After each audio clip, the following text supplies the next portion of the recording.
Good evening, ladies and gentlemen. How's everyone doing? Happy New Year.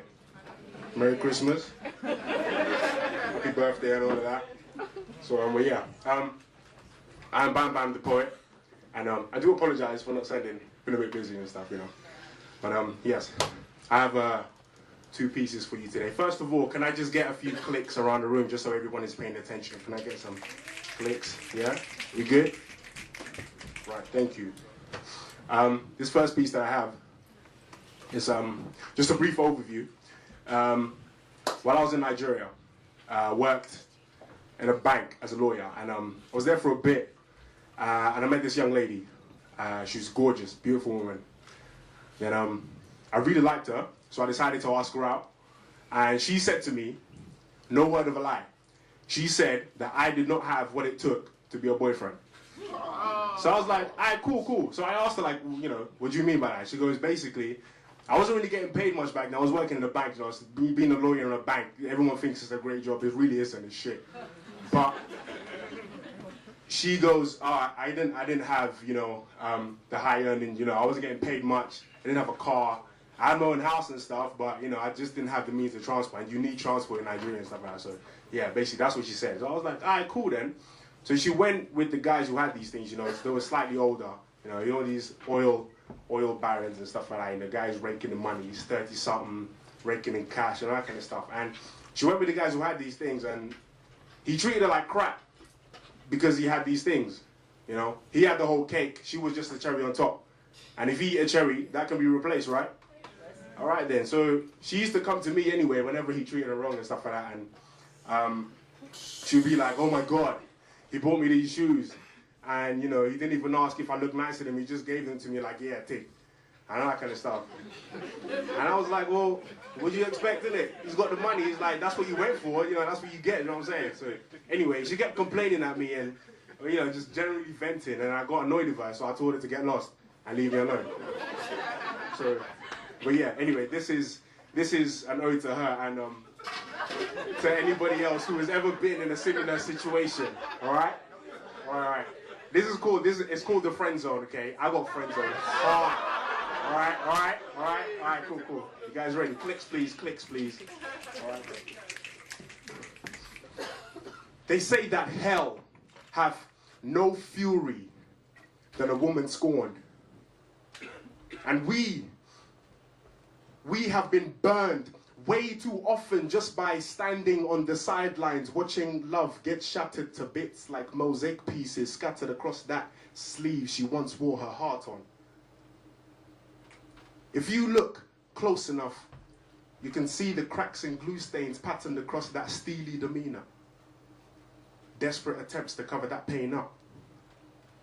But each time we ask ourselves, can you really blame her? I mean, all she can trust is that boys lie as easy as breathing, leaving her gassed up, inhaling confusion and holding her breath in patience, trying to make sense of how and why he would allow himself to fuck up on numerous occasions. Sometimes, yes, we can pass the blame on. As an old poet once told us, much of your pain is self-chosen. And it's rare to see happiness get chosen over that sexy-looking individual. You know, that one person packaged just right, silver-tongued and glistening at night, uttering silk-misted words in shaded places where true intentions are obscured and your hormones are fucking you so good your eyes roll back till all you can see is that feel-good potion casting illusions in the back of your mind.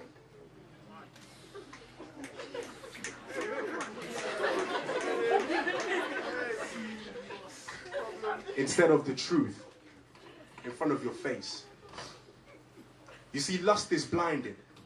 And it's easy to get lost in substandard romances when your own lust blinds you. So those goosebumps on your skin you thought was a connection was actually the fine print in Braille, warning you to goose from this fool before he bumps you. Before us good guys are then left to make do with the shards of broken hymens and heavy tears that she sheds for careless men. Before we have to endure that pensive look of nostalgic times on her face. You know, those moments with him that have no mention of us, even though we were the ones behind the scenes, wiping the tears and tending to wounds, only for him to leave more scars and debris in a place where your heart should be. Your hearts. You see, we hold your heart in high regard. But as always, you assume that because we don't trample on them, we can't. Then you give your hearts to the guys who wail in false hopes that they don't, then wonder why it hurts so much when they do. Then you sit there reminiscing when the good times were good, wondering where it all went bad, then realizing that you were the only one in the vantage seat of that fantasy you thought would be fun to see. Left asking yourself if this pain was all real or was the pill you took for him the cause of this matrix shit you're in. Nah, fam.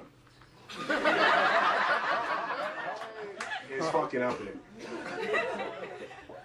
And that, my friends, is how bad boys get all of the nice girls. And the good girls turn bad. Then the innocent people get burnt in the crossfire. No warning or protection. But all is fair in love and war, right? At least we'd happily take the burns of your fury. I mean, shit, we've endured far worse. But at least for some of us, we take comfort in the fact that we are with you at your rawest. Even though it pains us to see you so wounded. So this is our perspective. And we are all too aware of this two-way life we all exist on. So this applies to every person pining for that boy or girl next door who kept them in that dreaded no man's land. Therefore, we hereby solemnly promise to show you our true intentions, because telling you doesn't seem to work. And we don't know how much longer we can endure your lashes. Shoot, you can't call it a friendship when our hearts are used as bait to draw in your comfort. So we are showing you right now the better days better come soon. If not, yo no. Thank you.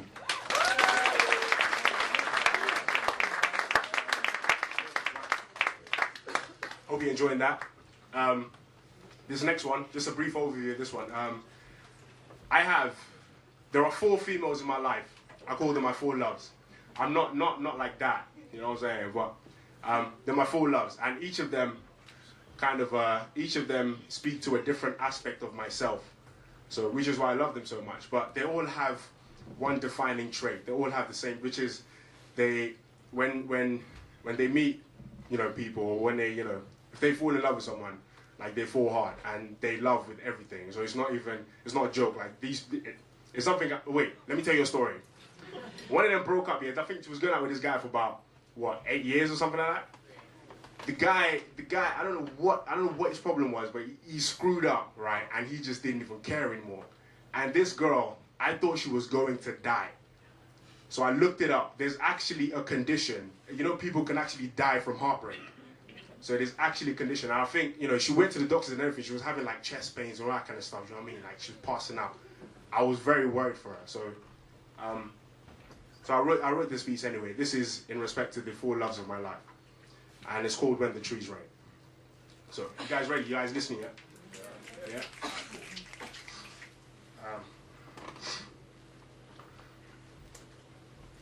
When the trees rain, heavy droplets gather on leaf tips. Like the sorrow-filled whimpers of shattered optimism, welling in stung tear ducts, emptying all the shameful sins she chose to bear for him. Cleansing waters race across grief-wrinkled skin, collecting rough pebbles of stoned words to soothe the pain of clean cuts.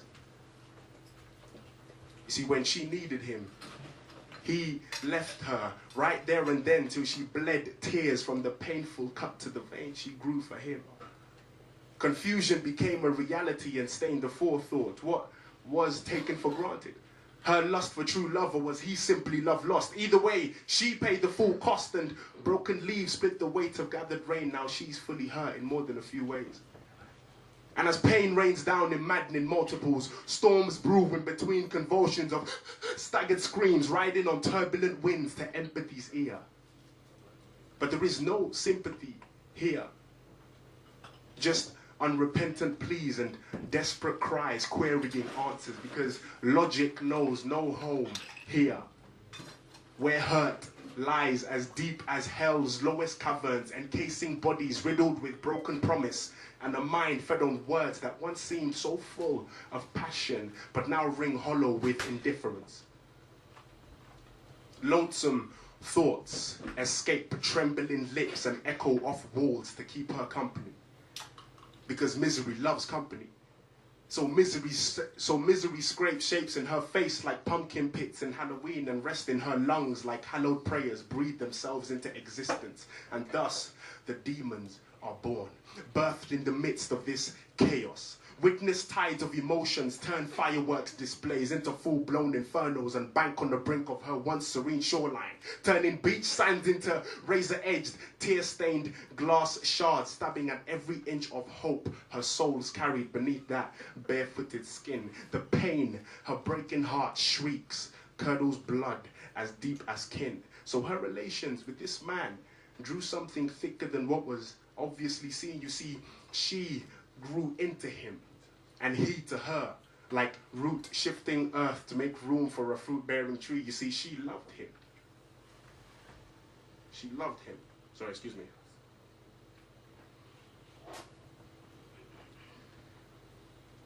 She loved him. Till God herself smiled endless blessings like summer breeze whisper sweet nothings on forest leaves. These lot planted seeds in more ways than one, but to be precise, in threes. As Shakespeare quite simply put it, he was the god of her desires, so she showered him in thoughtful adorations and sex with no tease. A far cry from fulfilling that mind, body, and spirit, but it was too easy to love, so he took it with ease. I mean, why settle for love when I can get her intimates for free? That's an emotion I couldn't afford. But she's willing to foot the bill, so no service charge, please. I'm not finished yet. An expensive sentiment spent by a mouth with poor reasoning. His reason is to seek cheap thrills by all means. You see, he's fiending it, and she's bleeding it. The look in her eyes after he's done beating it questions if he's truly feeling it, if he's truly feeling her. But she loves him. So she puts the doubt to the side and recalls the last time his eyes looked so believable. Wishfully giving it all, hoping he still loved her beyond reasonable doubt. Can you feel the irony? The real shame is, though, he's well aware of his piracy. But the excuse is that people change, which is true, but at what point did honesty become an avoidable luxury when all your secrets have been aired out like dirty laundry on reality TV? It makes no sense to me. And now he tries to recycle lost emotions through meaningful quotes unconvincingly.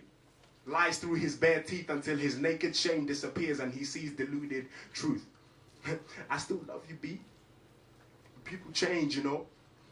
Life is a bitch. And love can result in a bastard child, and I ain't ready for that, so please get rid of it. For fear of losing everything. For fear of this cowardice.